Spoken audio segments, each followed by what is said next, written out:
Hoje é a aula 14 mesmo, né? 14. Então, só para relembrar aí, as pessoas que estão assistindo de longe, nós na aula passada falamos da formulação do integral de caminho, do base íntegro para teoria de Newton, introduzimos a formulação de Faddeev-Popov, discutimos a questão do gate fixing e, sobretudo, a questão do determinante, e falamos de uma forma geral, de um gate fixing. Chegamos a uma expressão, foi a aula 13. Aula 14, hoje eu vou fazer o seguinte, fazer uma abordagem que eu nunca fiz, mas que vamos fazer aqui em caráter meio experimental, que é olhar as identidades lá no Taylor no gauge axial, que é um gauge muito interessante, quer dizer, ele simplifica algumas coisas, complica na hora do propagador, mas facilita na hora do setor de ghost. A gente vai ver que o gauge axial, os ghosts se desacoplam, até mesmo no caso não abeliano. E aí isso aí pode trazer alguma maneira mais simples de ver as identidades de ordem numa primeira abordagem. Claro que a gente tem que ver isso de uma forma independente do gauge. Não adianta ver a normalizabilidade só num gauge. Claro que se houver renormalizabilidade em um gauge, isso significa que a gente deva ter renormalizabilidade em geral. Se num gauge aponta, a gente deve esperar em geral, mas é interessante a gente mostrar de uma forma genérica a invariância, a renormalizabilidade, independentemente da escolha do gauge. Então nós vamos falar sobre isso. E aí eu queria falar, não vamos precisar de mais uma aula, que é a aula 15, que a gente vai fazer então, quem está assistindo de longe ou que está querendo pegar as aulas no pendrive, a gente vai ficar agora 2 semanas, assim, aula por causa da semana do CBPF. Então, essa semana agora que começa no dia 22, eu basicamente vou estar fora na SBPC, então só vou voltar quinta-feira à noite, então não estou aí. Na semana seguinte são as aulas do CBPF, aí a gente vai estar tudo, não tem nem espaço para dar aula, está tudo ocupado.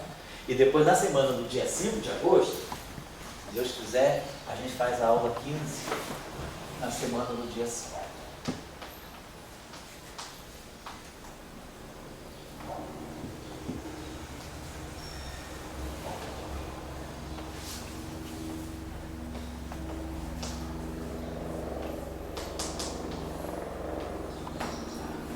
Só para avisar isso aqui. Muito bem.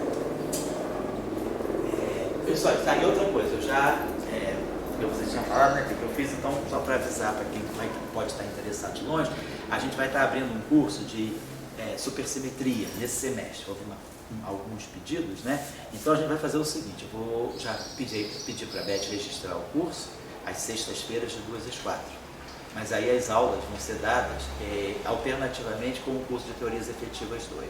Sexta-feira de 4 às 8. Aí eu faço uma semana teorias efetivas de 4 às 8, na outra semana SUSE de 4 às 8. Talvez você possa até dar alguma aula no curso. Você já está estudando, já está alguma coisa de supergravidade, vai se preparando, vou te botar no fogo. Todo mundo aqui tem que ser filmado, né? Você agora vai ser filmado. Semana que vem você já vai ser papel principal do professor global. Depois entra você. Quem mais foi filmado aqui? Foi o Bruno Carvalho, lá de Viçosa, né? Que sempre assistiu, agora ele também está entrando. Beleza, então tá certo. Então na aula passada a gente chegou à seguinte conclusão.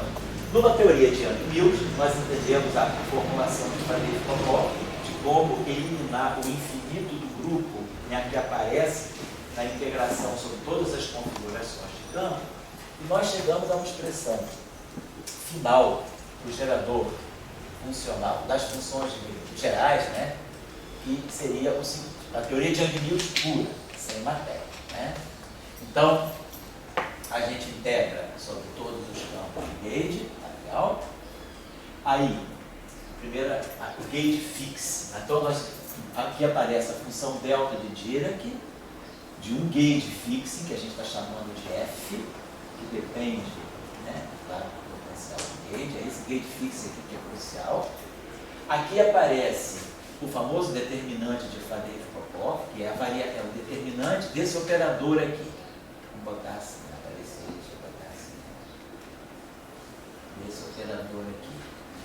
A variação do gauge fixe em relação aos parâmetros de gauge. Na verdade é algo assim, o gauge fixe, né? Tem um parâmetro, tem um índice A e aqui um índice B. Então isso aqui é um operador, né? É um operador diferencial e matricial, que veio justamente do fato de que nós tínhamos que tirar, a constante de normalização, nós tínhamos que retirar da integral, quando a gente soma sobre todas as configurações possíveis do campo, retirar a ambiguidade de gauge, quer dizer, retirar a superabundância de configurações devido à invariância de gauge. Então, segundo aquele procedimento conhecido, né, aquele truque, né, famoso truque de Faddeev-Popov, que introduzir a identidade e o operador em seu inverso, sobra isso para nós, e aqui a ação de Yang-Mills, vou colocar aqui a ação de Yang-Mills, normal. Por enquanto, né, o gauge fixing, o delta está aqui, e aí, claro, como esse delta está aqui, esse determinante aqui, ele vai ter que ser calculado no gauge fixing, quer dizer, essa função delta de Dirac aqui, né, do gauge fixing, né, faz com que nesse operador aqui, toda vez que aparecer a expressão do gauge fixing, a gente possa fazer igual a zero. Quer dizer, isso aqui é calculado para f igual a zero, na verdade. É redundante colocar isso porque já tem um delta aqui, não, vamos manter aqui. Aqui a exponencial de Yang-Mills é aqui os termos, né, de fonte. Nesse caso, como a gente só tem o campo de gauge, a gente vai ter a integral aqui da corrente, então está lá.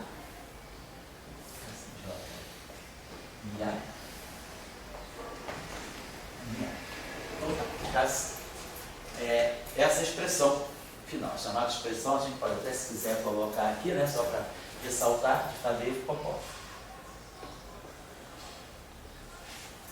E nós podemos agora, também vimos na aula passada, que a gente pode retirar essa função delta daqui, se nós quisermos, né, usando o conceito de representação de Fourier, ou integral de Fourier funcional, a gente pode reduzir esse termo aqui, trazer essa delta aqui para o expoente. Então, a gente pode fazer também, chegar a essa expressão, que é a expressão em geral da qual se parte, né?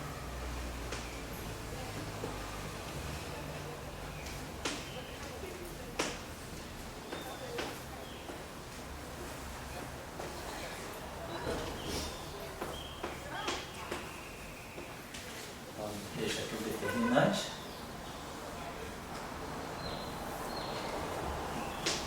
Esse determinante aqui é calculado, como falei, vamos fazer exemplo aqui só para a gente ver, né?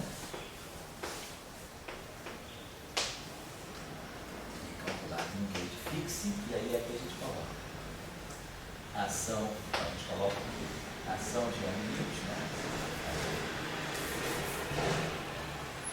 A ação de Yang-Mills, que é a invariante de gauge.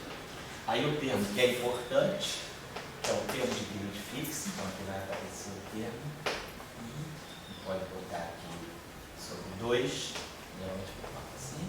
Aí aqui a gente coloca o gauge fixing ao quadrado, né? Assim, o F de A ao quadrado. E aqui é o termo de gauge fixing ao quadrado.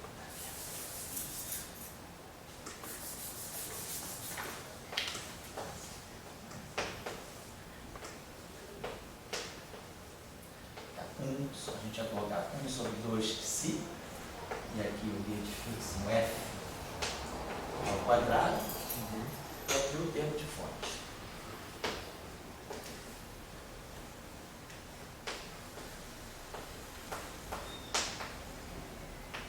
Então, ficamos com essa forma.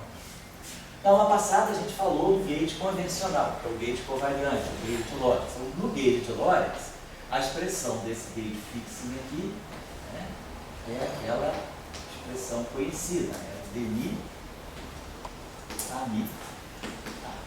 Como no caso da eletrodinâmica, né, da teoria abeliana, a gente coloca o gauge fixing de Lorentz, o gauge fixing covariante dmi a mi. Nesse caso, dmi a mi a. Então, esse é o gauge fixing convencional de Lorentz. Claro que ele sofre uma variação de gauge, ele não é invariante de gauge. A gente sabe que a variação de Yang-Mills, a variação do campo de gauge, né, de delta mi a mi a gente escreveu na aula passada desse modo: menos constante de estrutura do grupo, FABC, ômega D a mi C, menos dmi ômega A. Então, essa é a transformação infinitesimal, né, de amplitude do campo de Young-Mills. E aí a gente pode escrever essa expressão desse modo compacto aqui, menos dmi ômega A. Isso aqui significa o seguinte, tem que ser lido da seguinte maneira: esse operador dmi é um operador que tem dois índices, né? Na verdade, ele tem FABC, né? Eu posso escrever dessa forma, dmi FAB, ômega B. Lembrando então que esse operador dmi aqui, ele é isso aqui, ó, que está atuando em ômega B. Então ele vai, vamos pensar, vamos melhorar isso aqui, dmi é dmi delta B, então vai dar esse termo aqui, tá? E depois esse termo aqui, a gente pode colocar assim, mais F, o ômega B, tá? Então vamos fazer o seguinte, eu vou colocar Esse é LC, né? melhor botar aqui, seria, mas aí eu acho que para poder fatorar, era melhor colocar assim, ômega, vamos trocar aqui, A, B, porque esse termo não estava assim, A, ABC, assim. Vou querer fatorar o ômega B, então vou fazer o seguinte, passar o B para cá, vou botar o C do B. E aí aqui fica C, e aqui fica B. Então vamos dizer assim, vai ficar isso mesmo, né? Então ficar aqui, e aí aqui, bom, aí eu Acho que já estava pronto. Estava Ômega B, né? Era, porque estava assim, A, B, C, Ômega B. ômega B, A, tá certo. Estava pronto isso aqui. Já tinha um AB, né? Então fica aqui, F, A, B, C, A, B, C. Então, esse operador, então a gente está dizendo, essa derivada, quer dizer, porque esse objeto aqui, o parâmetro de Gauge, né? Ele está na representação adjunta. Então a gente sabe que qualquer objeto que está na representação adjunta, o operador de derivada covariante ele adquire essa forma aqui. Aqui eu esqueci de colocar também, né? G, que é menos G, perdão, é menos G. Tudo veio daqui, a gente mostrou na aula passada, tudo vem daqui. A transformação de Young-Mills, o campo, tudo sendo de álgebra vai. Mais I sobre G, o Mi, dmi, U é menos 1. Então, aparece, quando a gente faz essa operação aqui, expande em primeira ordem, aparece um IG, o G vai ficar, então vai aparecer um G aqui, a constante de acoplamento aparece aqui, e essa constante de acoplamento desaparece, porque a nossa transformação de Gauge está sendo conseguida desse modo. Final de IG, aí aqui os quatro geradores, os parâmetros do grupo, né, e os geradores. Então a gente está definindo a transformação de Gauge com a constante de acoplamento aqui, então a gente coloca a função dela aqui, e aí a coisa fica dessa forma. E aí a derivada covariante na representação adjunta, ela é escrita desse modo. Com o objeto aqui, a representação do objeto que está na representação, a derivada covariante para um objeto que está na representação adjunta, ele não aparece simplesmente e se eu tiver uma representação que não é adjunta, normalmente a gente tem isso.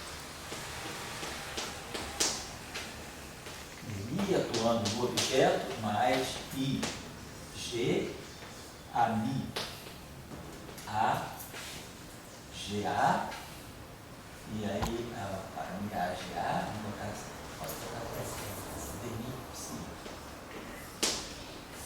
DMI, Psi, e aí GA, IJ, Psi. Isso é quando o objeto está, pode ser representação fundamental, uma representação que não seja adjunta. Então a gente coloca os geradores e os elementos de matriz dos geradores. Perfeito. Essa é a derivada covariante numa representação genérica. Na representação adjunta, o objeto pode sempre ser colocado, vamos dizer que você teve uma representação adjunta, esse objeto aqui ele pode ser colocado em forma matricial, da mesma forma que o grupo de Gauge. Nessa representação aqui, para a derivada atuar dessa forma, eu estou dizendo que Φ é, na verdade, ΦA, GA. O Φ está na representação adjunta e em forma matricial. Então eu estou contraindo os campos com os geradores. É uma forma de colocar na representação adjunta. Se a gente optar por essa parametrização do campo na representação adjunta, a derivada covariante é lida desse modo. Porém, na representação adjunta, os elementos de matriz dos geradores adquirem essa forma aqui. Menos IFADC. Então, se esse meu objeto está na representação adjunta, o índice dele, ou seja, se eu colocar na representação adjunta, eu vou trabalhar com os fiais na forma vetorial e não na forma matricial. Eu posso optar por essa forma ou posso optar colocando simplesmente o campo como se fosse um vetor coluna e não um objeto matricial. Então, se eu optar pela representação em vetor coluna, então eu vou ter essa mesma derivada covariante, vai ser dmi A mais IG. Aí aqui vai ter o comum, aí não vai precisar do comutador, vão ser os elementos de matriz, vamos colocar assim GA, BC, nós temos os elementos de matriz GB, e aí assim, AC, FI, C. Então eu estou fazendo exatamente essa prescrição aqui. Eu pego o campo, esqueci só de botar o campo de gate aqui. AMIB, GB, aí AC, FI, C. Eu estou seguindo exatamente essa prescrição aqui. A derivada atuando no campo, mais IG, campo de gate, contraído com os geradores,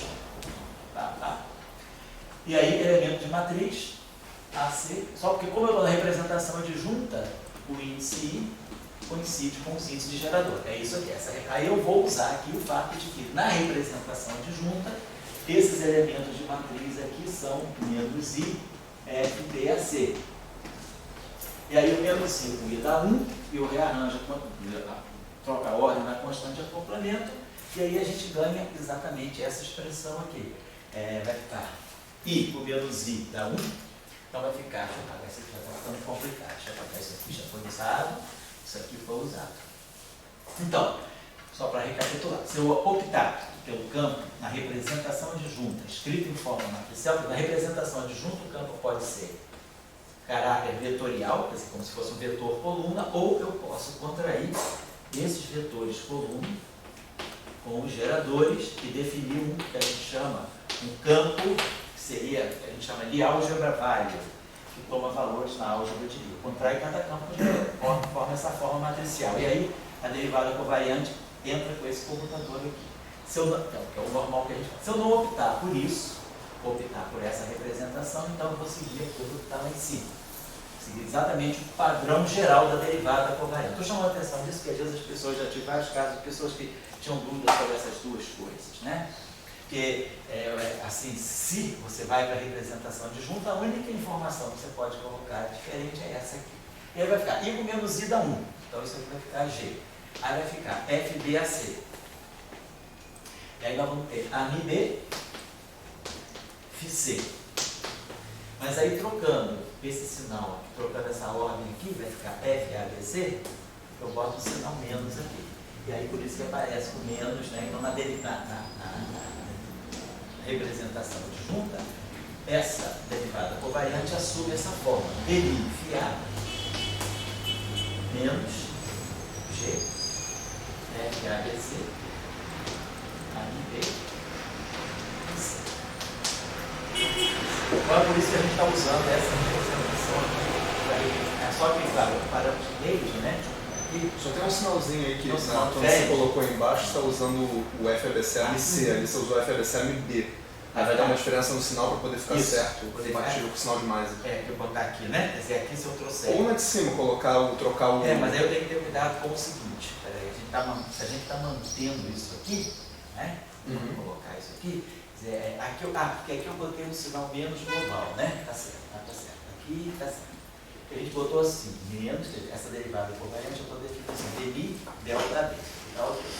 Aí, aqui, o nosso campo fica contraído com o último índice, né? Tá certo, FAB. Aqui eu tenho Comprar ele com B. Eu acho que é só trocar esse B com C para poder trocar o sinal, vai ficar tudo vai ficar tudo igual, né? Então troca o B com C aqui, né? Exatamente. Bota aqui C, aqui B, aqui C e aqui B. E aí troca o sinal agora, né? Vai ficar BC, e aí aqui fica com o sinal mais. Tá legal. Então, só queria chamar a atenção desse detalhezinho aí da derivada. Por que a gente é mais conveniente colocar tudo com essa derivada ao invés de trabalhar com essa expressão aberta, trabalhar, quer dizer, a variação do campo de gauge é a derivada covariante atuando no parâmetro de gauge. Só para lembrar isso aí, por que eu estou colocando isso? Porque no gauge aqui, né, covariante, se a gente fizer o que a gente precisa para montar esse determinante aqui, se a gente faz uma variação de gauge desse gauge fixing, né, desse gauge fixing aqui de Lorentz, a gente vai ter dmi delta AMA. Mas aí esse delta AMA aqui é menos dmi ômega A. Estou colocando em forma geral, né? Porque é dmi AB ômega B, né? Ômega B. Então isso aqui ficou menos dmi, fica esse operador aqui atuando com ômega A. Agora, só lembrando o seguinte, no determinante, então, o que é o nosso determinante? Então, o nosso determinante de fazer esse Popov é o delta do R de A sobre o delta ômega. Isso significa que o nosso gauge fixo tem um índice A. Na verdade, eu pego delta R de A ômega B, que nós tínhamos colocado, né? Então, se a gente fizer a derivada funcional dessa variação, da variação do gauge fixo em relação ao parâmetro de gauge, a gente vai ter menos dmi. Então é esse operador aqui que aparece lá no gauge fixo, né? no determinante de fazer Popov. Claro que esse sinal menos é irrelevante porque ele vai absorvido na constante de normalização. O que sobra então é esse operador aqui. Então a gente está calculando, na verdade, no caso do gauge covariante, esse determinante aqui. É esse determinante aqui que depois a gente pode tirar do integrando e jogar, como se faz usualmente, para exponencial, colocando aqui o setor de Faddeev-Popov, os gols de Faddeev-Popov. O que se faz? A gente sabe que o determinante aparecendo no integrando, ele pode ser representado como a integral gaussiana, né, ou de coordenada de campos grassmannianos. Então a gente ficaria com algo desse tipo. A gente coloca, posso trazer esse determinante, né? Aqui aparece na verdade a gente está falando desse determinante aqui, determinante desse operador. E aí eu transfiro o determinante desse operador para essa expressão que boto aqui o ghost, CA star, boto aqui esse operador, dmi, AB, e aí CB.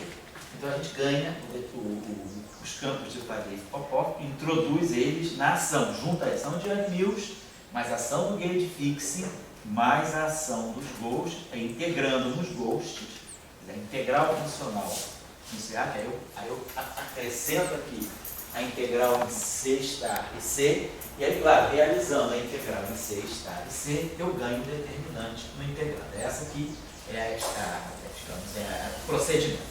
Então, no gauge Faddeev-Popov, no gauge covariante, perdão, o operador de Faddeev-Popov que aparece na integração tem essa forma aqui. E observar que, se nós introduzirmos, tirarmos esse determinante do integrando e se nós o trouxermos para a integral, né, para a ação, né, portanto, a ação efetiva de Ghost, vamos colocar aqui a ação de Ghost, ela ficaria então assim. Vai colocar aqui I, né? Quer dizer, a ação de Ghost vai colocar I, ação de Ghost. A ação de Ghost é essa aqui. CA. Então, CA está. Esse operador, DI, CD. Se nós abrirmos, e agora, lembrando que esse determinante, né, o setor de Ghost, está calculado, lembrando que tem um delta. Então, esse determinante está sempre calculado no gauge fixo. Então, quando eu abrir essa expressão aqui, ela vai ficar assim, CA está. Aí vamos ter DMI, o primeiro termo aqui é D-RON de Mi delta AB. Então o primeiro termo vai ficar demi, vai ficar D'Alembertiano, CD. Então, delta AB, CD. Então vai ficar CA. Então o primeiro termo, devido a delta de Dirac, delta de Kronecker, vai ficar CA está D'Alembertiano C. É bom botar um sinal menos aqui, porque na verdade a gente vai querer obter menos, quer dizer, vai querer obter, porque isso aqui estaria me dando, esse termo aqui estaria me dando menos dmi-CA está dmi-CA. Para o campo escalar a gente coloca sempre, a gente organiza o termo cinético para ele ter um sinal mais, mesmo que ele seja anticomutante. Então eu botei esse sinal menos aqui na frente só para recuperar essa, quer dizer, o primeiro termo que vai sair daqui é esse dmi delta B, a dmi AB é derronde mi delta B. Então vai dar esse termo aqui. Aí se eu integrar por partes, ele vai ficar dmi-CA está dmi-CA. Aí colocando esse sinal menos, eu recupero o termo canônico de termo de campo escalar. Então é um conjunto de campos escalares anticomutantes. Isso eu estou supondo, para fazer um pouquinho rápido, porque eu supondo que alguém já teve uma passagem por isso em algum curso. Estou só fazendo uma revisão rápida. Não precisa nem pôr o sinal, já tinha no determinado de Faddeev-Popov, até já tinha. Também até já tinha. Poderia até aproveitar o sinal do determinado de Faddeev-Popov. Agora, segundo então, o primeiro termo aqui vai ficar dmi, então, dmi derronde mi. Agora o outro termo vai ficar mais, né, dmi. Aí nós temos aqui o FABC, AMI-B, CC. Então, essa derivada está atuando em tudo. Só que essa derivada vai se distribuir em duas. dmi-AMI, CD, mais FABC, AMI-B. Só que o primeiro termo é dmi-AMI-B, que é justamente o gauge fix.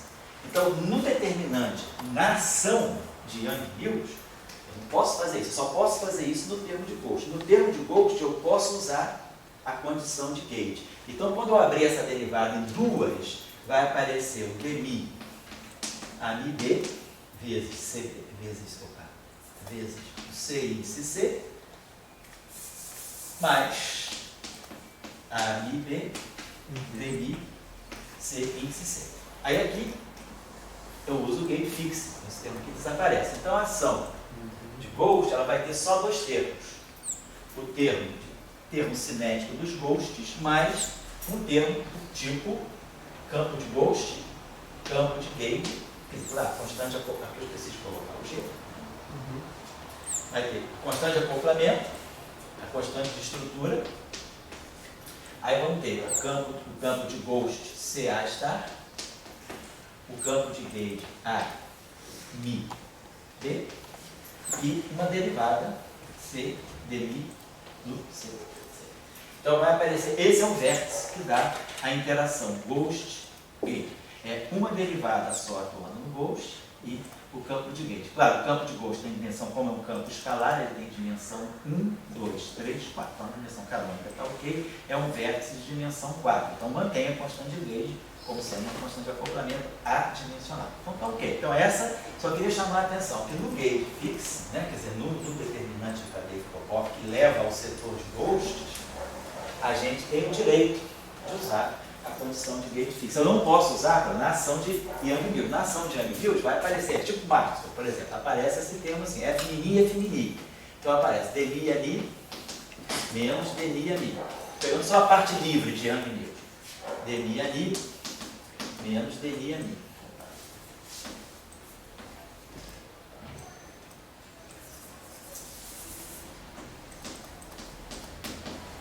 Pegando aqui setor de Young, aí claro, tem depois do termo assim, que é G, F, ABC, AMB, estou pegando só o termo livre, o termo que vai dar o propagador do campo de gauge. Quando eu pegar esse termo aqui, por exemplo, esse termo aqui vai ficar dmi, vamos ter um termo assim, AMI, D'Alembertiano, AMI. Mas depois, que vai ser esse termo com esse termo, e esse termo com esse termo. Agora os termos cruzados vai ser dmi, AMI, dmi, AMI. Eu posso fazer integração por fato. Então eu posso trazer dmi-AMI. Termo cruzado. dmi-AMI com dmi-AMI. Então eu posso fazer integração por parte. Eu trago esse dmi para cá e esse dmi para cá. Faço duas integrações por parte. E aí eu não ganho sinal dentro. Aí, eu vou usar o gate fixing aqui. Aqui eu não posso. Na ação de Young-Mills eu não posso usar a condição de gate fixing. A condição de gate fixing ela só pode ser usada aqui, nesse determinante. Né? O delta está atuando nesse determinante aqui. Então, eu posso usar aqui, mas não lá. Então está aqui, determinante. Isso limpa, não vai aparecer a parte longitudinal, porque se realmente aparecesse o delírio ali, isso ia significar que a parte longitudinal do campo de gate está em interação. Na parte cinética ela não está, porque é F-A, F-A. Então ele é transversa. Mas aí a parte longitudinal adquiriria interação e isso poderia ser ruim. A gente quer um campo de gate transverso. Então essa é a situação. Gate covariante, que nós vamos trabalhar melhor na próxima aula, porque a gente vai tirar as identidades do lado nome dele nesse gate. Agora, nós vamos optar pelo chamado gate axial, que também já é usado, né, eletrodinâmico. Tem uma série possíveis de escolhas de gate. Né? Teve um workshop na Universidade de Viena, eu acredito que os procedures estejam aqui no CDPR. Um workshop que foi, acho que em 1990 ou 91, workshop só sobre gate fixo. Então, só sobre gate, mas assim, eu não sabia, né? Depois que eu não fui nesse workshop, não, mas um estudante daqui nosso foi. E aí quando ele voltou, ele trouxe lá o material que o pessoal distribuiu, depois saiu os procedures. Eu acho que eu tenho aqui na biblioteca, foi editado pelo Manfred. Foi sim. Acho que, não sei se o Piquet estava no workshop, mas eu não sei se ele foi o editor, mas vocês podem, se quiserem procurar, só porque eu curiosidade de ter essa referência, foi o professor Manfred Schroeder, um dos organizadores. Até já veio ao Brasil, a gente trouxe ele ao Brasil uns anos atrás. Então o professor Schroeder organizou esse workshop lá em Viena, que era só gate fixo. Então aparecem gates assim, muito particulares, por uma razão ou por outra, se escolhe aquele gate até para compreender melhor, né, características das teorias de Young-Mills em diferentes gates. Então tem gate temporal, que é o que é comum, o gate temporal, o gate de radiação, o gate axial, o gate covariante, o gate de Lorentz, o gate de Feynman, o gate de Landau, mas é o gate de Poincaré, são os gates não lineares, com dependência explícita em X, são coisas mais complicadas. O nosso estudante aqui, que não foi meu estudante de doutorado, mas que vem sempre aqui, o Patrício. Patrício conhece de nome, não conhece o Caete, não conhece aquele chileno que está sempre aqui. O Patrício, para na tese de doutorado dele, ele foi nesse workshop, parece, ele desenvolveu uma boa parte da tese de doutorado dele trabalhando no chamado gauge de Poincaré, que é um gauge assim, muito particular, porque tinha um professor, um colega nosso aqui, o Galvão, que depois foi para o UNB. O Galvão, ele trabalhava, ele era orientador do Patrício, e eles resolveram trabalhar no gauge de Poincaré, que é um gauge complicado, com dependência explícita em X, né? Então tem muitas escolhas de gauge, né? As mais conhecidas, as mais populares, claro, são o gauge covariante de Lorentz, e aí para aqueles valores alfa igual a 0 e alfa igual a 1, né? Quando você pega o gauge de Lorentz, né? E coloca aqui esse psi igual a 1, você ganha o gauge Feynman, exato, e quando você coloca psi igual a 0, ganha o gauge Landau. Então são os gates mais usados. O gauge covariante é importante. Inclusive os colegas da UERJ trabalham muito no gauge de Landau, porque no gauge de Landau, usando a formulação de BRST e o gauge de Landau, você encontra uma chamada tipo supersimetria vetorial que ajuda no processo de renormalização. Então, tem essas nuances. Mas, tirando o gauge de Landau e o gauge de Lorentz, então nós temos o gauge axial, podemos trabalhar no gauge axial. Tem também o gauge temporal. Tem o gauge de Coulomb. E tantos outros, né? Vamos olhar então a particularidade do gauge axial. No gauge axial, nós, ao invés de termos essa derivada covariante, porque a gente tem um quadro de vetor unitário NI. E aí a gente pode impor essa condição. NI, quer dizer, usar como gauge fixing esse gauge fixing aqui. Em vez de ter tirado a derivada do campo, contrair o campo com a mi. E aí, claro, se essa configuração eu tiver um NI a mi e fizer uma transformação de gauge, né, isso aqui vai me dar NI a mi A mais a variação do gauge aqui, mais, vou botar aqui esse sinal menos mais relevante para isso, NI dmi ômega A, vamos colocar assim. Então isso que está me dando NMA mais NMI dmi ômega A, e aí aqui mais FABC, NMI, AMB, ômega C. Então seria a variação de gauge. Se eu não tiver uma configuração com isso aqui igual a zero, então eu posso zerar essa configuração aqui, dizendo, quer dizer, na verdade eu vou querer que esse termo aqui, eu vou escolher um parâmetro de gauge ômega A, que seja, vou botar aqui em forma, chamar esse operador aqui, vamos dizer que essa expressão que eu esteja escrevendo, só para evitar os índices, N escalar A, está embutido que tem essa contração e esse índice aqui livre, mais N escalar B ômega. Então, se eu escolher um parâmetro ômega que seja igual a menos N escalar B a menos 1 atuando em linear, se eu escolher esse parâmetro, esse termo aqui mata esse, e aí eu vou ficar com esse termo aqui mata esse e eu vou cancelar. Então, claro, esse operador é inversível, que é importante que esse operador aqui seja inversível. Tem uma função de Green para esse operador. Quer dizer, se a configuração, que nem a gente está no gauge de Lorentz, a gente está dmi a mi, aí eu faço uma transformação de gauge disso aqui. Então, isso aqui vai em dmi a mi, mais D'Alembertiano, estou dando caso abeliano, mas o D'Alembertiano de ômega. E aí, se eu escolher ômega igual a menos D'Alembertiano a menos 1 dA, isso significa que eu posso matar um dmi a mi não nulo. Posso então trabalhar com a configuração dmi, quer dizer, selecionar essa família de configurações dmi a mi igual a zero. Eu escolho o gauge fixando o parâmetro. Aqui é a mesma coisa, só que ao invés de ser dmi vermonte de mi, é nmi dmi. Esse operador aqui, sendo inversível, eu posso fazer uma escolha de gauge que me dê isso aqui igual a zero. Então, deixa eu apagar aqui, essa é a discussão. Então, o gauge axial, ele dá para a gente pode fixar esse gauge aqui, trabalhar com essa escolha de gauge aqui, nmi a minha dA igual a zero. E aí, claro, isso vai como gauge fixo, vai então,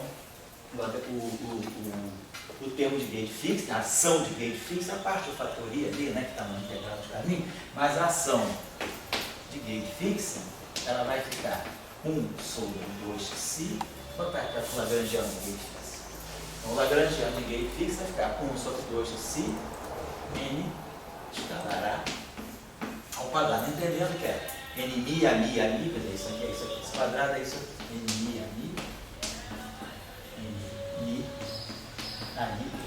Então, claro, esse gauge fixo, como todo bom gauge fixo, ele vai levar a contribuição para que o propagador possa seja obtido. A gente possa inverter a parte cinética, porque a parte cinética é puramente transversa, tem um projetor θ que não pode ser invertido, claro. Então eu jogo esse termo aqui, isso aqui vai me ajudar. Então eu vou ganhar um propagador do campo de gauge, Deixa o nosso tenor passar aí, no seu famoso Lá menor. Olha que voz boa. A escolha do gauge é sempre uma escolha esperta para você reproduzir o resultado que você quer. Quer dizer, o que você precisa com a escolha de gauge é saber selecionar uma configuração de gauge, de campo, entre todas as possíveis. E o que você faz também, na prática, o que você quer é usar a escolha de gauge para poder inverter o propagador. Para poder inverter o termo de dmi a f ao quadrado.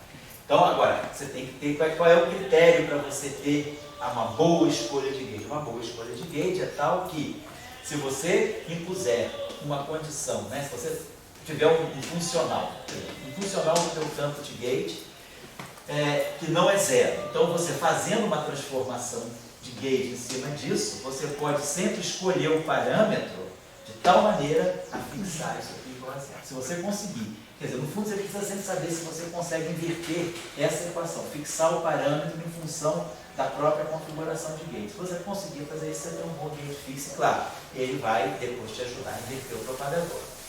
Aqui, claro, em geral, se eu pegar o gauge fixo de Lorentz, o que vai acontecer?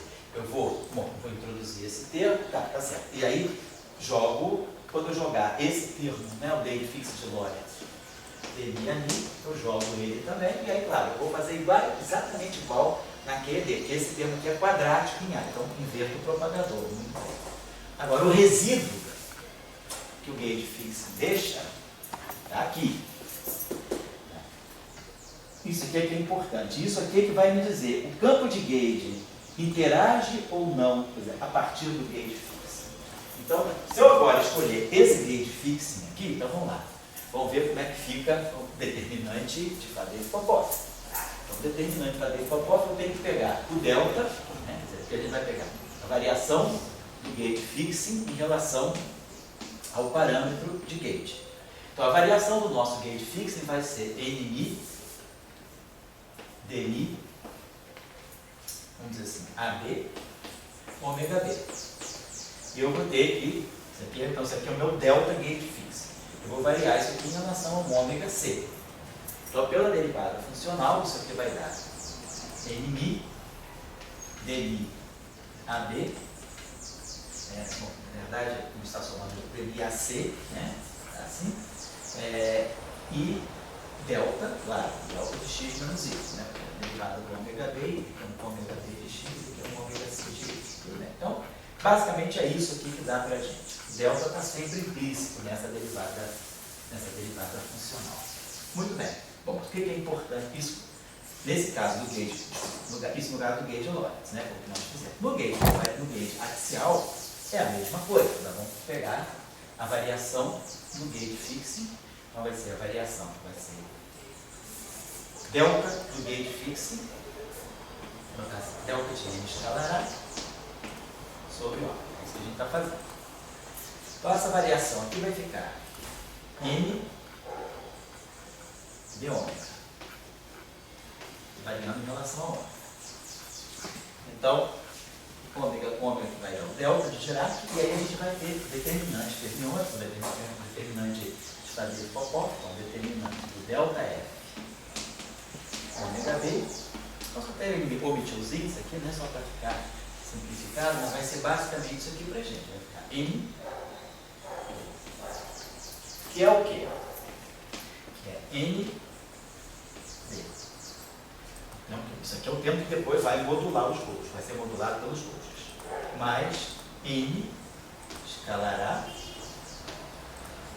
bom, na verdade, N, F, constante estrutura, F, A, B, C, aí vamos ter N escalar A, B, bom, N escalar B, isso aqui. Então é esse determinante.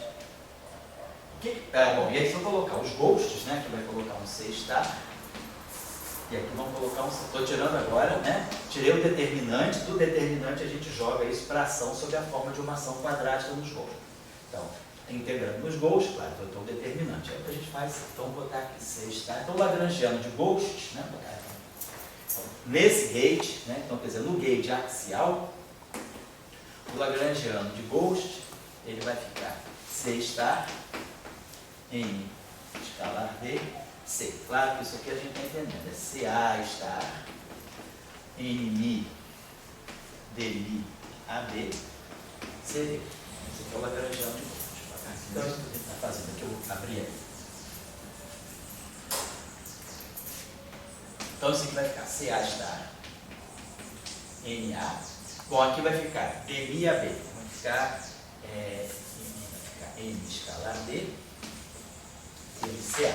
Você vai ter aqui derrom de Mi, delta AB, não fica o mesmo A. Mas, aí agora vamos ter CA star, Mi, aí vamos ter FABC, A, Mi, B,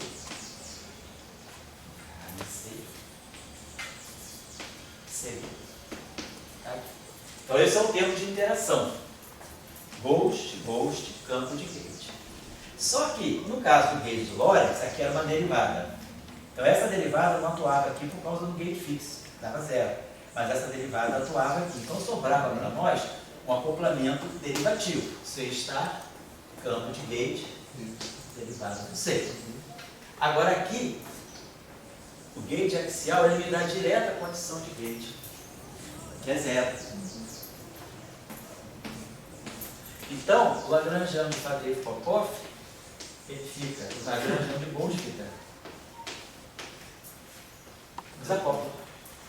Então eu posso integrar simplesmente, é o campo que não tem interação, ele desacopla completamente. Então você fica numa situação muito particular. Claro, a pergunta é, mas a vida é tão fácil assim? Não. Aí o propagador do campo de Gauge também é fácil tirar o propagador, só que você vai fazer cálculo com um propagador mais complicado. Quem vai ser o propagador do campo de Gauge do Gauge? Então, só que está claro que fica imediato o propagador. Então a gente vê aqui o Ghost, né? Quer dizer, os Ghosts, Tadeu Popov, se desacoplam do Gauge axial.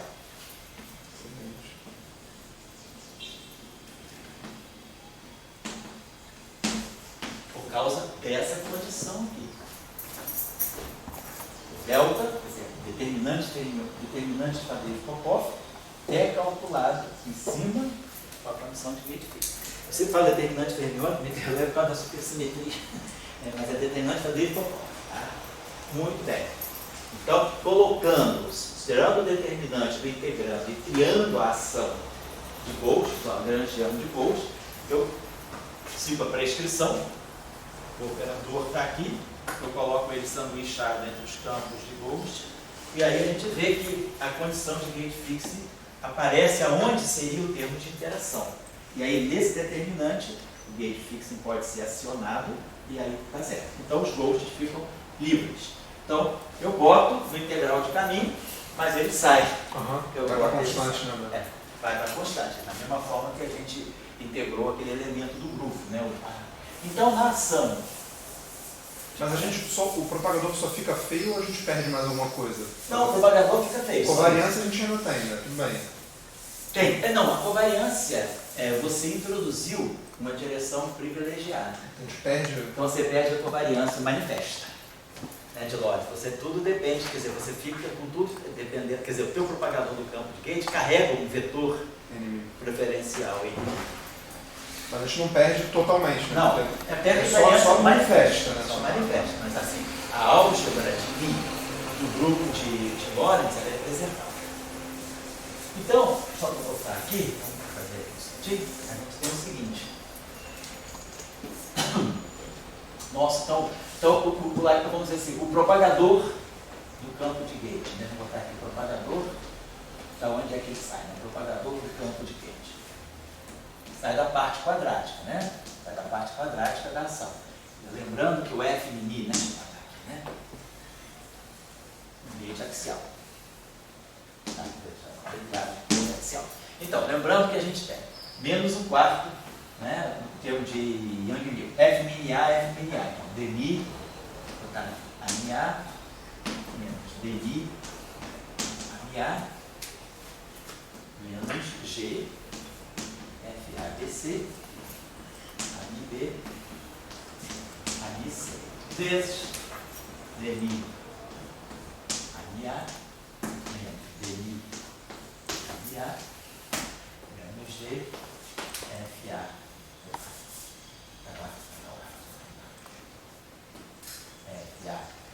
A, B, C, D, F, A, B, D, A, B. Então isso aqui está certo. Nosso Lagrangiano. Então vamos sair. Agora, o propagador ele vai sair daqui. Esse termo aqui interferindo com esse termo aqui. É isso que vai dar para nós o propagador. É a parte quadrática. Esse termo aqui com esse aqui vai dar interação. Esse termo aqui com esse aqui vai dar interação cúbica. Esse termo aqui com esse termo aqui vai dar interação quártica. Mas o que interessa para o propagador fica igualzinho no caso abeliano. Então fica menos um quarto, né? O dmi A mi A, menos o dmi A mi A,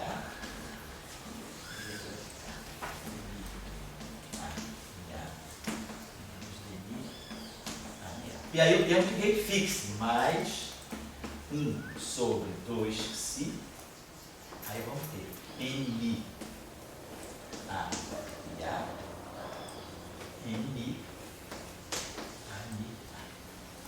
Tá, o Gauge fixe está. O que a gente tem que fazer? Esse termo aqui dá o de sempre, né? Quer dizer, a gente pode, tem fator 2, quer dizer, esse vezes o primeiro vezes o primeiro. né? E o segundo vezes o segundo vão ser iguais. Então eles vão dar um fator menos 1/2, vai dar um fator 2, dmi a e a. Eu estou só fazendo devagarinho, porque quem ainda não é muito prático, né? Não é o caso de vocês aqui, mas é o caso de gente que está assistindo fora, né? Depois os termos cruzados, vão ficar com sinal menos, vai ficar mais 1/2 do dmi a NA, e o dmi NA vezes o dmi a NA. Esse termo, quer dizer, primeiro com primeiro, segundo com segundo, dá um fator 2, está aqui. Primeiro com terceiro, segundo com primeiro, não, primeiro aqui, o segundo daqui, o segundo daqui, o primeiro daqui se juntam, são iguais, dá um outro fator 2, só que eles aparecem com sinal mais. E aqui mais um meio fixo, mais 1 sobre 2 que se botar assim, ANA, aí aqui NMI, NMI, ANA. Perfeito. E aí aqui tudo é tudo diagonal, aqui é a mesma coisa, a gente joga esse termo para cá, faz a integração parcial, então vai ficar aqui mais 1/2, e aqui vai produzir um D'Alembertiano. E aqui a gente também faz uma integração por parte, vai produzir aqui o dmi. Aí vai ficar no sinal menos. Aí eu disse sempre, aí vai ficar a parte transversa, então a gente vai ter 1/2, exatamente como no caso abeliano. ANI-A, D'Alembertiano, θ mini, ANI-A. Então, esse operador não pode ser invertido, porque não nos dá o propagador. Agora vai aparecer aqui um novo, né? Vou colocar aqui. Então, botei o meio em evidência, então vai ficar D'Alembertiano θ mini mais 1 sobre Xi NMI, NMI. E aí aqui ANI. Então o que a gente tem que fazer é inverter esse operador. Aí para inverter esse operador não é complicado, porque a gente toma esse vetor aqui como sendo um vetor unitário, tipo tempo, por exemplo, NMI igual a 1. Faz isso aqui, claro, não é que eu vou inverter, deixa eu apagar isso aqui, né? Então, vou apagar aqui, então o nosso propagador vai ser o inverso, basicamente, daquele operador.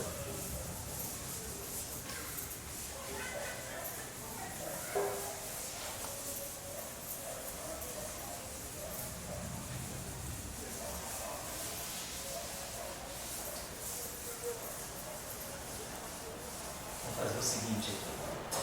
Então o nosso operador importante, vamos chamar, o operador que vai dar origem ao propagador é esse operador aqui. O mini igual a D'Alembertiano, mini. Bom, podemos fazer assim, acho que de alguma forma. Vamos escrever assim. O mini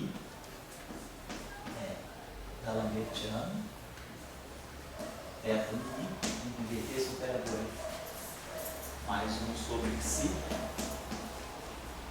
NMI, NMI. Aí esse operador que a gente vai ter que inverter. Basicamente o propagador, né, que é ANI-B, né, ele vai ser dado pelo inverso desse operador. Claro, tem uns fatores I que eu não estou colocando, eu quero ver a expressão, né, a gente quer ver um pouco a expressão. Então esse operador aqui a gente pode escrever assim. D'Alembertiano, delta mi, menos ômega mi, mais 1 sobre Xi, NMI. Lembrando que esse vetor N é um vetor constante. Então, aqui tem derivada, né? Quer dizer, esse operador aqui, que é ômega mi, esse operador aqui tem dmi, né? Na verdade, aqui vamos até fazer o seguinte, já saiu. Quando eu multipliquei esse D'Alembertiano aqui, isso aqui é D'Alembertiano θ mini, aqui é o operador é dmi sobre D'Alembertiano. Né? Quem é θ mini? Θ mini é delta mini menos o operador ômega, que é dmi sobre D'Alembertiano.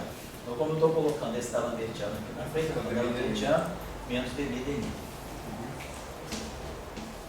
E aí, claro, essas duas derivadas aqui, elas comutam, quer dizer, essa derivada passa pelo N sem problema. Então a gente pode pensar aqui o seguinte, você pode escrever isso aqui da seguinte maneira, posso botar esse D'Alembertiano aqui em evidência, vamos até fazer assim, D'Alembertiano, e aí aqui delta mini, que basicamente eu vou ter que inverter isso aqui, menos dmi sobre da lametiano, mais 1 sobre psi, nmi sobre da lametiano. Se a gente vai para o espaço dos momentos, só que olhando no espaço dos momentos, isso aqui vai ficar menos K2, olhando agora no espaço de Fourier, menos K2, delta mi, e aí aqui vai ficar menos I kappa mi, vai ficar mais, né? Vai ficar delta mi, aqui vai ter I kappa mi, dá menos, mas aqui vai ficar menos K2, então o sinal menos persiste, vai ficar kappa mi sobre K2. E aqui vai ficar menos, vai ficar só o transformado de Fourier aqui do lambertiano, menos K2, então menos nmi sobre K2. Perfeito. Então a gente tem que inverter um operador com essa estrutura que foi apagada.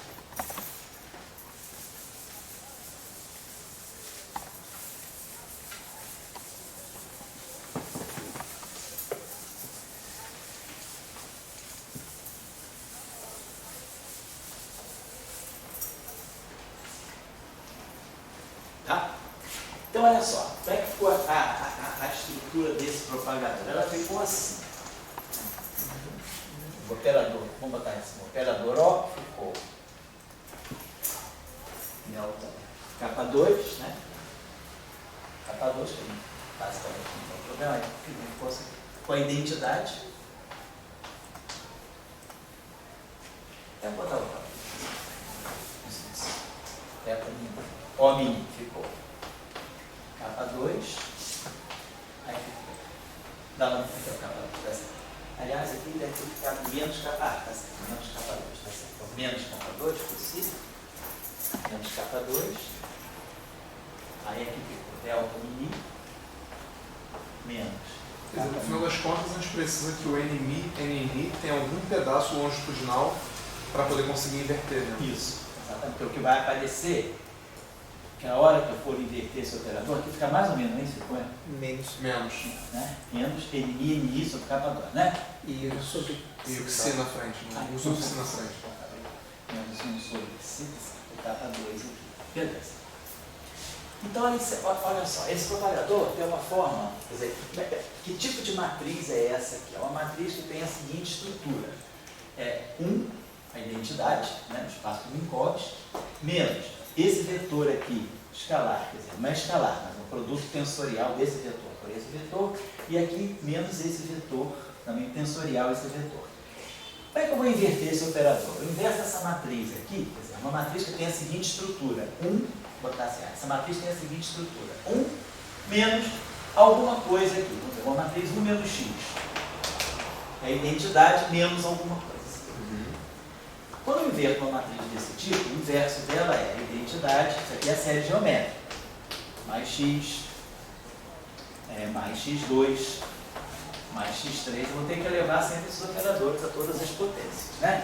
Eu vou inverter esse operador, na verdade eu tenho uma condensação, claro, tudo isso aqui, todas as ordens em N, tem que somar isso aqui a todas as ordens. Mas a estrutura que vai aparecer vai ser 1 mais x, então 1 mais x eu tenho. Vamos ver quem é esse operador aqui ao quadrado. Quando eu pegar kappa mi, né? Kappa mi sobre... Vamos até esquecer esse kappa2, depois a gente... O que é importante é a estrutura de índices. Kappa mi, kappa2, isso aqui eu posso, na verdade, sem pensar, quero pensar que essa matriz tem a seguinte forma, delta mi menos, sei lá, um coeficiente A, kappa mi, menos um coeficiente B, NI. Claro, A é 1 sobre K2 e B é 1 sobre psi K2. A gente pode pensar numa estrutura desse tipo assim. Então, para mim, agora, por isso que eu estou olhando aqui sem pensar nesses K2. Estão embutidos em alguma coisa. Mas o que é importante é, como é que eu elevo esse objeto ao quadrado? Isso aqui vai ficar assim, ó, Kmi mais NI, porque tem um sinal menos de 2, estou botando os dois juntos. E isso aqui, como é que eu elevo isso aqui ao quadrado? Isso aqui então vai ser, K quadrado disso é o objeto mini vezes o objeto ni-rho. Então aqui vai ficar Kmi, K-rho, mais NI função quadrado desse objeto. Vai dar um objeto μ-ρ, vai dar uma matriz μ-ρ. Então, esse primeiro termo aqui, ele vai produzir um K2, Kμ, Kρ. Está basicamente se reproduzindo. Depois, esse outro objeto aqui, ele vai produzir um N escalar K, Kμ, Nρ. Depois, esse objeto aqui vai produzir a mesma coisa, N escalar K, parte simétrica dele, Nm, Kρ. E depois esse aqui vai produzir Nm é 1. Então esse aqui vai produzir Nm, Nr. Então, em segunda ordem, quando eu elevar isso ao quadrado, eu vou estar gerando o mesmo objeto. Agora, eu vou estar gerando um termo novo, que vai ser K com N. N com K. E N com N também está aqui. Então, no termo em x2, o x aparece aqui, quer dizer, uma parte do x aparece aqui e aqui. Quer dizer, eu tenho objetos com a mesma forma. Kμ, Kρ, Nm, Nρ. Agora, esse objeto aqui não aparece assim. Agora, vamos fazer o seguinte, vamos levar a terceira potência, só para a gente ver que a gente começa a reproduzir termos.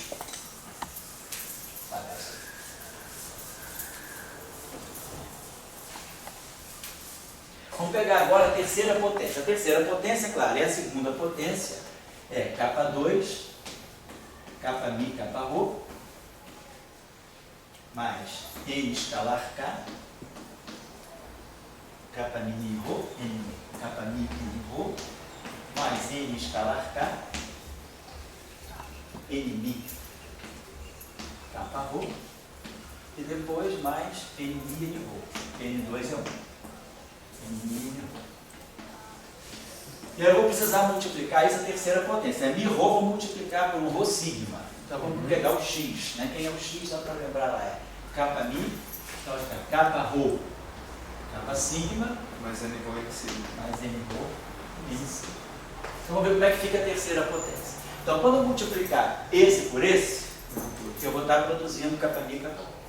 Eu estou reproduzindo esse objeto. Kμ, Kρ, sigma. Depois, quando eu pegar esse com esse, eu vou estar produzindo N escalar K, Kμ, N sigma. Então, eu vou produzir um N escalar K, Kμ, N sigma. Então, esse então, já está presente lá. Depois, eu vou começar esse com esse. Esse com esse vai produzir K escalar K, né? Então, ele vai produzir agora um N escalar K, que é esse termo aqui. Aí eu vou ter Kμ, que aí vai ter um outro. Aí eu vou ter esse ρ aqui vai produzir outro N escalar K, e aí vai produzir Kμ,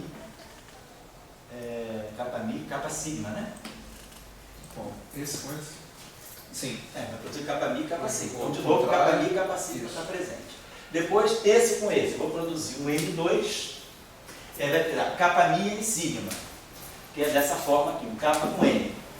Aí, quando eu pegar esse com esse, eu vou produzir K2, N com K. Já está presente também.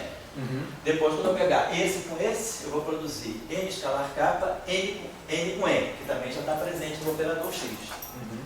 E depois, quando eu pegar... Estou pegando qual com esse aqui, né? Aí, agora pegar esse com esse. Vai pegar NK, e esse com esse vai pegar N sigma. Então, o que a gente está observando é o seguinte. Em terceira ordem, vão aparecer os termos iniciais e mais essa categoria de termos aqui.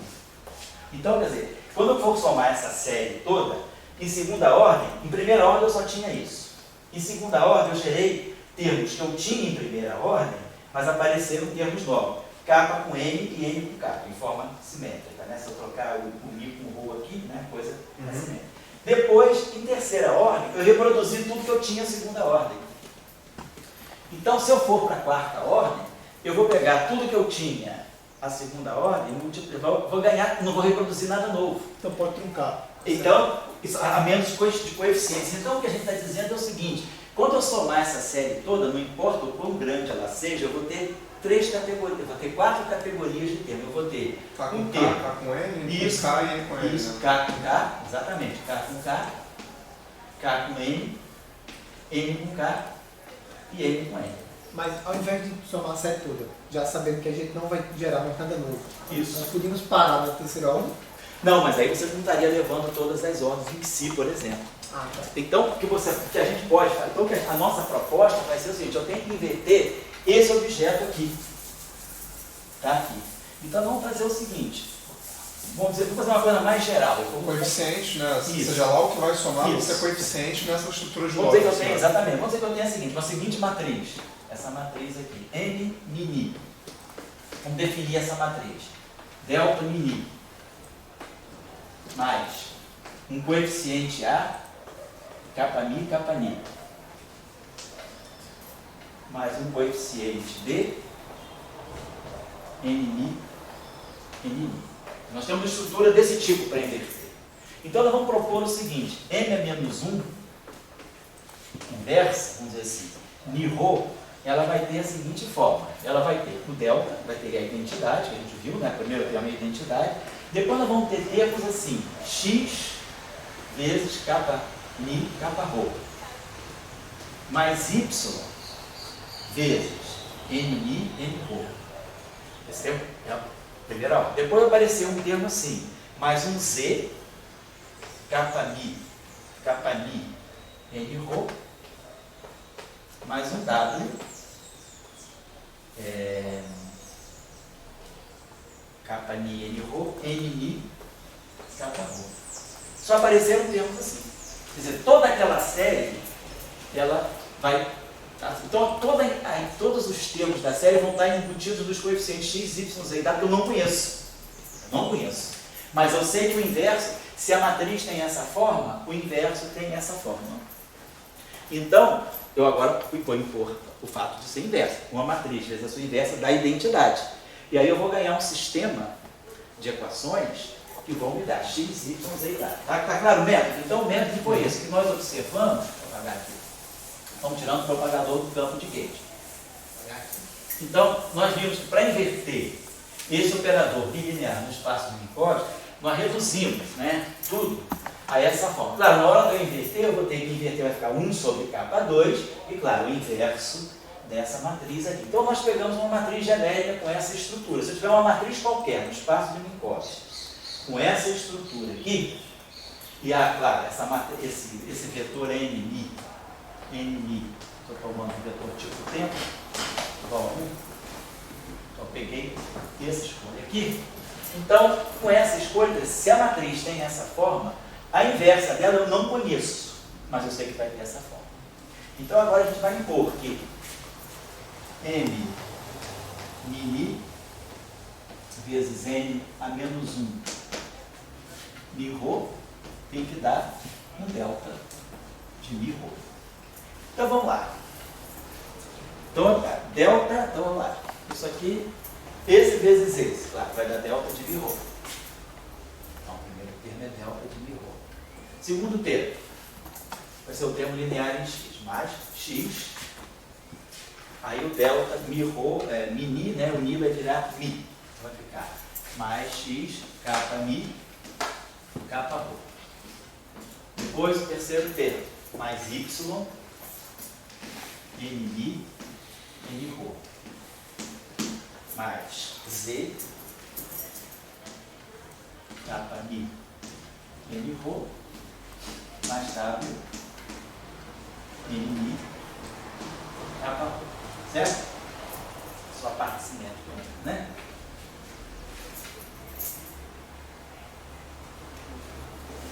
Bom, agora a segunda ordem. Vamos lá. Agora eu vou pegar esse termo vezes esse. Eu conheço. Vamos supor, nós conhecemos A e B. Você é conhecida. A matriz M é conhecida. Nós não conhecemos a X, Y, Z e W. Então vamos fazer agora o primeiro termo agora. Vou fazer esse termo aqui com esse aqui. Então vai produzir um AX. Aí vai ter kappa mi, kappa ni, kappa ni. Vai dar um kappa 2. Então vai ficar AX, kappa 2, kappa mi, kappa rho. E aí vai ficar AY, N escalar kappa, kappa mi, kappa rho. Vai me acertando aí, gente. Pessoal, eu posso errar mesmo, tá? Então, a X, os linces estão com as garras abertas aí, né? Entendeu? O outro lince foi embora, né? O lince Wellington também é lince. É isso, muito achado. A escola de linces fundada pelo Gustavo. O lince criou um lince, aí apareceu outro lince do Nordeste, entendeu? Lince de Viçosa. Eu tenho um lince também na aula de eletromagnetismo. É um rapaz chamado Tiago. Eu acho que não sei se ele trabalha com o Nelson ou com, eu acho que é com o Felipe Tovar, mas o Tiago também é lince. Ele pega todos os meus defeitos e vai papar. Não deixa passar nada. Então a Y, N dá capa D e capa Rho. Agora esse A com esse Z vai produzir um capa 2, vai ficar AZ capa 2. E aí o que dá? N capa Mi? Capa Mi, N Rho. N Rho. Tá legal. E o outro, um A ainda, vai ficar AW.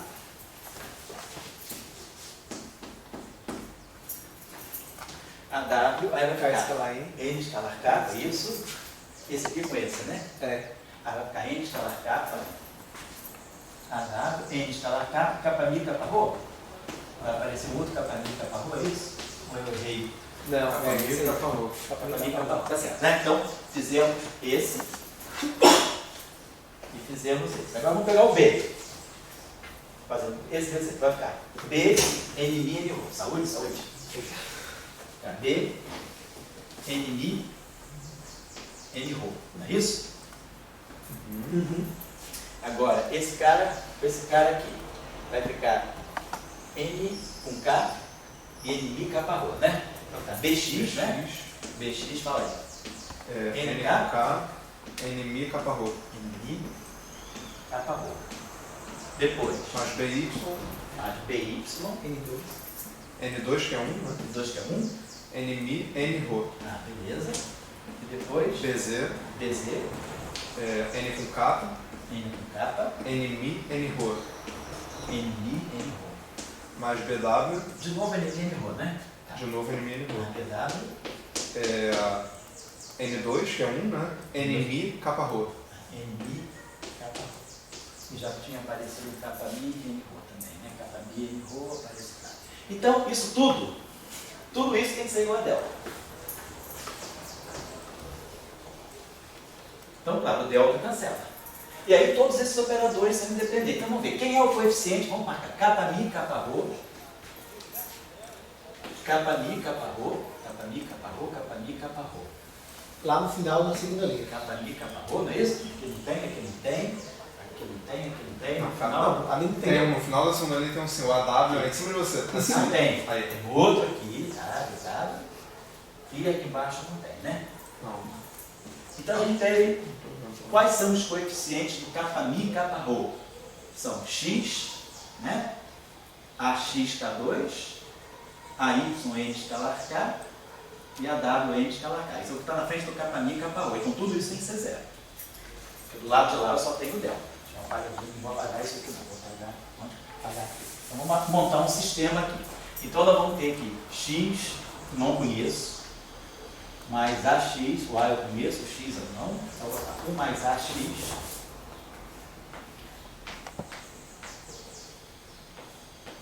Deixa eu ver uma coisa aqui, só estou preocupado com a dimensão. Acho que tem um capa 2 ali. Né? A tem dimensão de capa a menos 2. E o X tem dimensão de capa a menos 2, né? Isso, então... Que tem um K2 ali do lado do AX, né? Oi? Ali na parcela tá é AX, K2, tá Kami e Kani. Então acho que Pronto, é conta errada aqui. É X, é A mais K2, né? Então é 1 mais AK2, né? Isso. Tá certo. Aí cancela a dimensão, tá certo. X. Isso? Tá certo. Então, é esse carinha aqui, o X com X. Depois tem esse aqui, mais AY, tá? Eu conheço. A N escalar K, Y, né? Também está na frente aqui. Depois temos esse aqui, A N escalar K, W, né? Acho que acabou. Então isso aqui tem que ser igual a zero. Porque o que nós temos que ter? Nós vamos ter que ter um sistema com 4 equações e as 4 variáveis desconhecidas, x, y, z e w. Então com isso a gente fixando, resolvendo o sistema, a gente sabe quem é x, sabe quem é y, sabe quem é z, sabe quem é w, a gente sabe quem é o propagador. Agora vamos ver os coeficientes do N. Então aqui eu tenho NI, NRho. N, capa, N, N, capa. Capa, capa, capa, N, capa, N. Aqui N, N. Capa, N, capa, N, N. N, N. E aqui N. Então vamos dar um segundo parte do sistema que a gente pode montar. Né? Esse Y aqui mais B. Então Y, né, mais B. Na verdade, a pessoa que é. Na verdade é esse aqui, né? A, N escalar capa. Não, estou olhando. Não, é o Y, né? Só Y. Y. Tá. Y mais B Mais B. mais BY. Mais BY. Uhum. Vai ficar 1 mais B, né? É Y mais B, né? Uhum. Ah, tá. Y mais Acho B. mais fácil. Mais BY. Mais BY. Tá. Mais BZ em escalar capa. Mais B, N escalar capa Z, né? Isso. Acabou. Ó, Z. Tá certo. Então, só para ver uma coisa, o Y tem dimensão, é adimensional. E o B também é adimensional. Tudo aqui é adimensional. E o N tem dimensão oposta. Ah, não, eu tenho o B, então tá. N é adimensional, então B. Z tem dimensão Z de tem K menos 1. Z tem dimensão de K menos 1.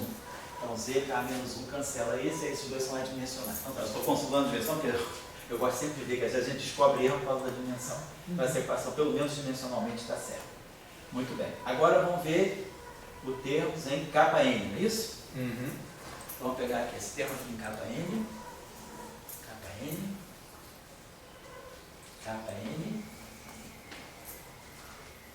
N capa. Só isso? Só dois.